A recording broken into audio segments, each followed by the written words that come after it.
সফলতার সংজ্ঞা কি? আমার কাছে তো অনেক কিছুই মনে হয়েছে। এই ধরুন 2 বছর বয়সে নিজের মাকে ডাকতে পারাটাও এক ধরনের সফলতা। আবার 4 বছর বয়সে প্যান্ট না ভিজিয়ে ফেলাটাও এক ধরনের সফলতা।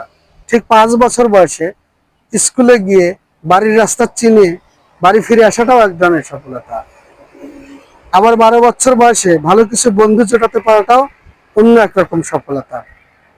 21 বছর বয়সে গাড়ি চালানোর লাইসেন্সটা পাওয়াও অন্যরকম এক সফলতা। সবচেয়ে মধুর সফলতা হচ্ছে 25 বছর বয়সে যদি আপনার জীবন সঙ্গীকে খুঁজে পান। 30 বছর বয়সের সফলতা হচ্ছে সচ্ছলতার মুখ দেখা। 40 বছর বয়সের সফলতা হচ্ছে নিজের পরিবারের পাশে দাঁড়ানোর ক্ষমতা অর্জন করা। 50 বছর বয়সের সফলতা হচ্ছে আপনার সন্তানের সাফল্য দেখা।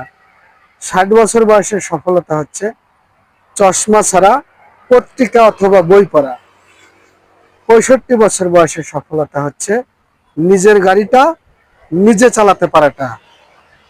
70 বছর বয়সে যদি আপনার পুরাতন বন্ধুর সাথে যোগাযোগ থাকে, সেটাও অন্য একরকম সফলতা।